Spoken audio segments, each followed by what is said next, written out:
guys, welcome back. If you're new here, my name is Becca and today we are going to be checking in on my reading statistics for 2021 so far.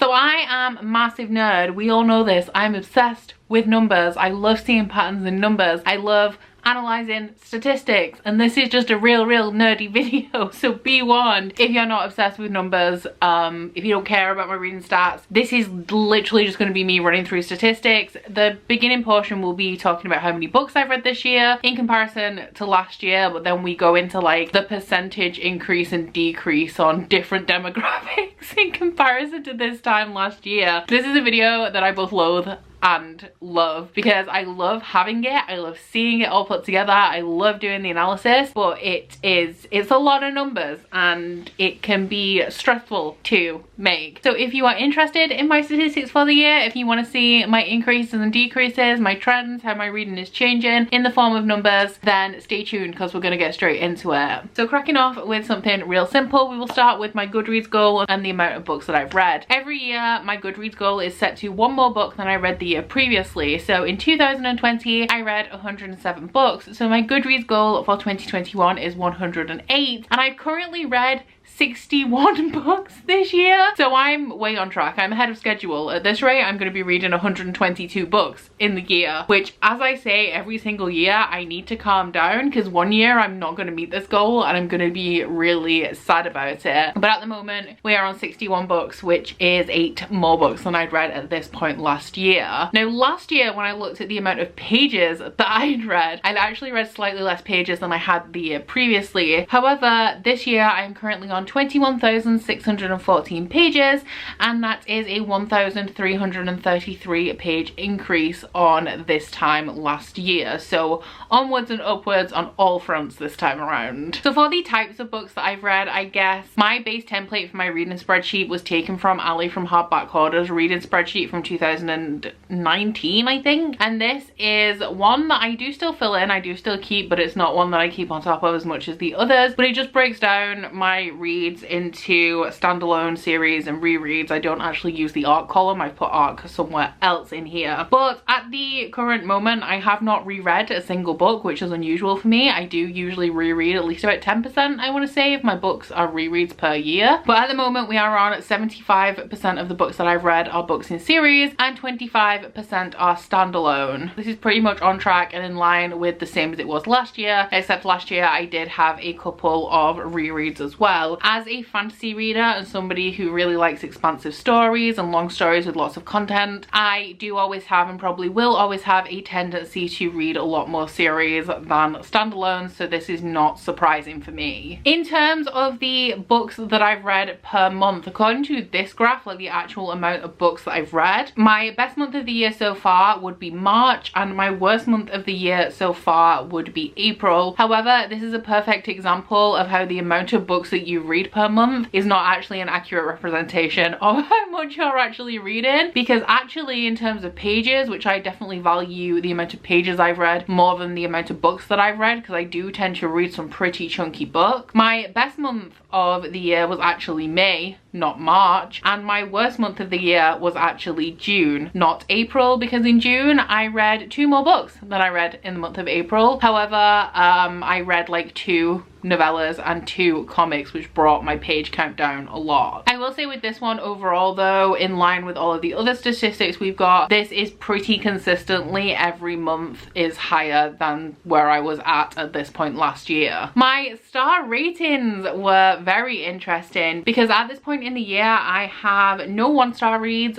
4 2-star reads, 15 3 stars, 29 4 stars, and 13 5 stars. Now the real interesting thing about this is that it is almost exactly the same as it was last year. The amount of 2-star and 3-star reads I have this year is the exact same number that I had at this point last year. I think I have 1 less 5-star read, and the increase here is in the 4 stars, which is the majority of my ratings. Like, I have a chunk more 4 stars than last year, and I don't have any 1 stars, but with the shape of this graph, how it goes like up dramatically on the 4 stars and drops, this is exactly the same pattern and shape as I saw at this point last year. So I guess what we can gather from this is that my ratings are kind of consistent. I mean, everybody, well, most people I imagine, go into books expecting to like them, like they pick up books that sound interesting to them, and that is why I have the majority of 4 stars, because the majority of books I'm picking up are ones I think I'm gonna like, and maybe they're not my favorites, but I do really enjoy them, resulting in a whole ton of 4 stars. The demographics are really interesting at this point this year. So we currently have 60% of the books that I've read this year are adult, only 23% of them are young adult, and 16% are new adult. So last year I did make a video that said like why I don't like young adult fantasy anymore or something like that, and I pretty much concluded that I was reading books too soon. I should wait until the series is fully published and pick them up as a series if I'm interested in them, because I find with young adult fantasy I tend to enjoy the second book more than the first book, and if I'm reading the first book and then leaving a large amount of time before I can pick up the second, then I'm just less likely to continue. But this is like completely subconscious. I have not intentionally increased the amount of adult books that I'm reading. I'm just gravitating more towards adult, which is kind of expected. I'm fine with it. I want to be reading more adult books anyway now because I'm more interested in them. But the increase in adult is significant this year. It is up 27%, and the young adult has had a 19% decrease. The new adult is up 4%, but it's like it's around the same, and I've read no middle grade this year, and I had read like 1 or 2 by this point last year. I don't read a whole ton of middle grade. I read like a few a year, so that one's kind of like not really anything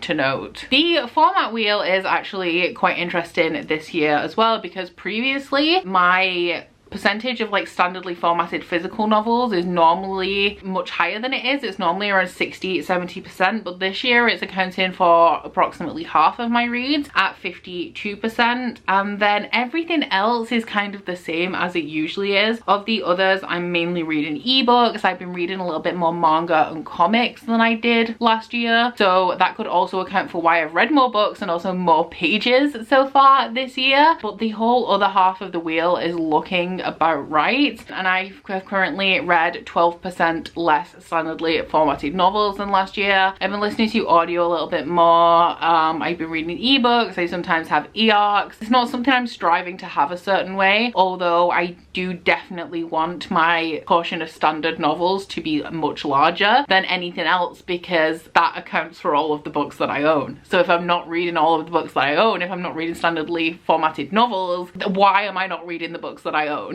So we have something a little bit different with the genre wheel this year, and I did mention at this point last year that for 2021 I wanted to split up fantasy and fantasy romance, even though I don't normally track subgenres. I do read a lot of fantasy romance, and it is something that I am generally quite known for, so I wanted to be tracking exactly how much fantasy romance I was reading. So we have the addition of a new category this time. So I'm not going to go through the entire genre wheel, but I have read 15 fantasy romance books and 22 fantasy books, and this accounts for 61% of my read. So if we're going to compare this to last year, we kind of have to lump fantasy and fantasy romance together to account for the 61%, and that is an 8% increase on the amount of fantasy I'd read this time last year. Now, you guys know I am a predominantly fantasy reader, so this is always expected, but I do read a range of other genres as well. So I tend to aim, or like normal for me is around 50% fantasy, so I am reading more fantasy than usual. And an interesting thing about this is that even though the percentage will be slightly less because I've read more books this year, I've actually read the exact same amount of contemporary, paranormal, dystopian and romance books as I had this time last year, which is a little bit spooky. In terms of the other genres I've been reading, I've been dropping the ball on sci-fi for quite some time now. I used to be like, I'm a fantasy and sci-fi reader, which I still kind of do say that, but I'm just not picking up sci-fi, and I actually really do enjoy it. I think that if I read a lot of sci-fi, I would actually enjoy sci-fi a lot more than fantasy, because sci-fi by nature is rooted in science and I like really logic-based things. I just never seem to pick it up. This is going to increase in July though, because I have a significant amount of sci-fi books on my TBR, and the only other thing to note on here is that at this point last year I hadn't read any thrillers. However, in 2021 I am doing my unhaul project, which which most of my thrillers are on that cart because I only tend to read thrillers once and unhaul them. So we have a slight increase in the amount of thrillers that I've read. For the places where I've sourced the books I read from, my own TBR that existed prior to the start of 2021 is representing 52%, which is good. We have the books that I've hauled in 2021 at 24%, which is like,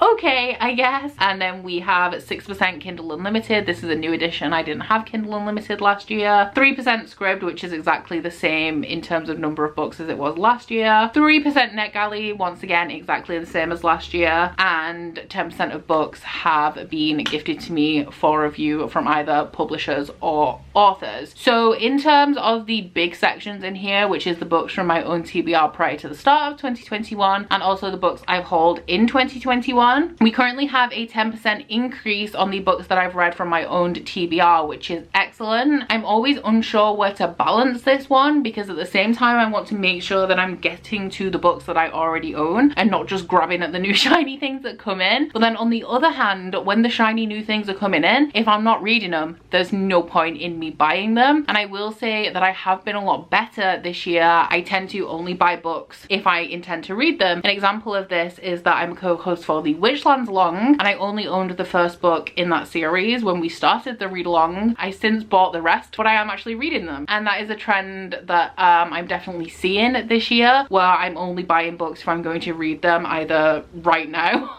or very shortly after I have bought them. In terms of the amount of books that I'm reading that I've hauled this year, we do have a 4% decrease on that. That's nothing too significant, so it's nothing I'm worried about. And a big change kind of to this table is that I had quite a few library books last year, and I'm currently not going to my library because the pandemic, they were shut for a while, and I definitely don't need any new books. So the library is just over the last year something I have been utilizing less, although I do have the ebook system on my phone that I do occasionally use. For my TBR section, so this is the amount of books that I've put on my TBR for every month and the amount that I have actually read. So in terms of what I actually put on this TBR spreadsheet, it is only my Bookopoly books that I have to read, the books from my Patreon Inner Circle book drawer every month, and also books for read-alongs I occasionally put on there, but they normally end up in my TBR anyway. So generally speaking, you can expect me to be almost complete with this little bar chart every single month because I'm obligated to read my books for read-alongs. I'm obligated by my own standards, not officially obligated, to read my Bookopoly TBR, and I'm obligated once again by my own standards to read the Patreon book drawer.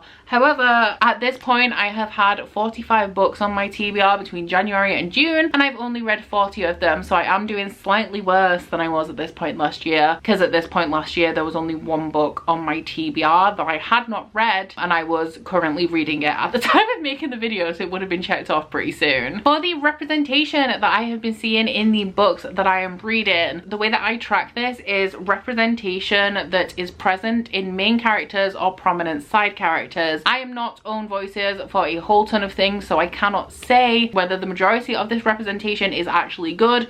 I can only say if it is present, and this is what this represents. Now, year by year, the books that I'm reading are getting more diverse, which is what we love to see. That's why I'm tracking it. I want to make sure that I'm reading books that represent the people in the world around me, so that I'm experiencing books about people from different walks of life than my own, and actually holding myself accountable to doing that. So the great thing about this graph, especially this year, is that there are only 7 books out of the 61 that I've read that have no representation at all. So they are all like cis, het, white, able-bodied characters, and that only accounts for 11.5%. In comparison to this time last year, we have a decrease of 10% on that, and since 2019 there is a 25% decrease overall in the amount of books that I'm reading that are not diverse. This is amazing, but I do think that this reflects publishing as a whole. Publishing is getting more diverse, so the books that are coming out are more diverse. So anything I've read that's from like the last, let's say, 3 or 4 years is more likely to be more diverse than it would have been if I was reading books released 5 years ago. So I do think this is a representation of publishing as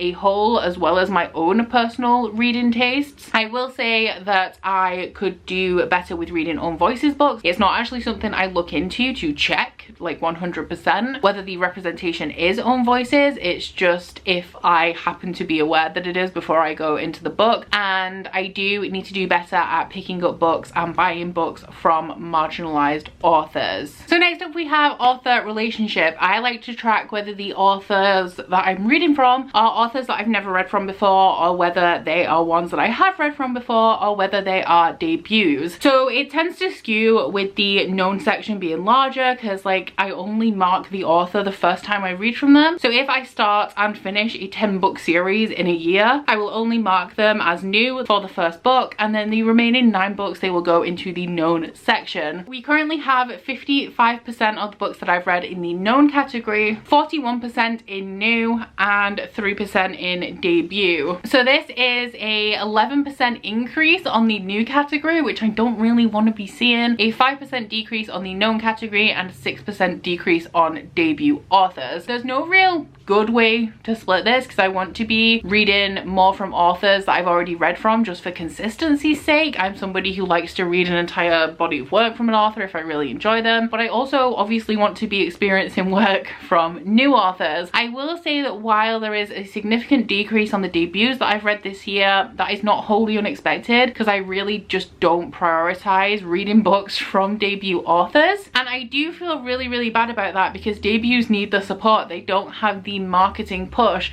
that established authors have behind them. However, it's just not something that I ever do. I think I have a little bit of a lack of trust in publishing, and I don't trust them to be putting the books that I want to read in front of me. I see them more following trends and gimmicks and just trying to make a ton of money, which makes sense because it's a business. But personally, I'm just not that interested in continuously picking up debuts without hearing really good reviews first, or having experienced them for myself, which I obviously can't do if I'm not picking up their books. That being said, the final statistic we are covering in this video is my publishing wheel, which is very crazy, so I'm not going through it all. But as you can see, the majority of books that I read are self-published. 26% of the books that I've read in 2021 are self-published or indie, and this is dominating the wheel like it was last year. However, we do also have an 8% increase in 2021. So while I'm not supporting debut authors, I am supporting indies, and that makes me feel a lot better, you know, because even the publishers aren't supporting the indies. And indie publishing, self-published authors is definitely where I want my focus to be. I'm really happy to be reading so many self-published books. I really enjoy reading and promoting books and finding hidden gems within self-published books. I mean, with self-publishing, anyone can publish a book, so you are going to get some bad books there that aren't even like free of typos, but there are so many good books, especially within the fantasy romance genre. So if you are a fantasy romance fan, I would recommend digging through some indie books and seeing if you find any synopses that particularly appeal to you. Now, in terms of the rest of the wheel, definitely not going through it, but like last year, Goodreads and Voyager have the highest percentages, although they are reversed from where they were last year. So this year, 10% of the books that I've read are published by Goodreads, and 8% of the books I have read are published by Voyager, whereas last year I was reading more from Voyager. This wheel doesn't really matter too much aside from tracking how many self-published books I'm reading, and it also serves as showing me what publishers' blogging lists I should maybe try to get on to receive proofs and advanced review copies and things like that, because I tend to reach for their work. So it is really of no surprise to me that Voyager and Goodreads are the biggest section of the traditional publishers, because they are exclusively fantasy imprints. So there you have it. Those are all of my statistics for where I am currently at the midpoint of 2021, with a little bit of comparison and analysis about where we were at this point last year. So I do appreciate that this is a very niche video, and it just satisfies the real nerdy part of me that loves numbers and statistics. So I'm sorry if this wasn't particularly to your taste, but please let me know down in the comments whether you you enjoyed this video, whether you found it useful or entertaining or interesting at all. And also let me know if you guys track your reading and what areas you track. Is there anything that you guys track that you didn't see represented in today's statistics? But that is it from me today, guys. So aside from that, please don't forget to like this video if you liked it and subscribe if you wanna. If you head to my description box, you'll find a link to my Goodreads, Instagram, Twitter if you'd like to follow me on any of those, as well as a link to my Candle website, the Instagram for that, and a 10% off discount code. But that's it from me today, guys. Bye. Oh, you bite your friend like chocolate. You say you'll go where nobody knows, with guns hidden under our petticoats. We're never gonna quit it, no, we're never gonna quit it, no.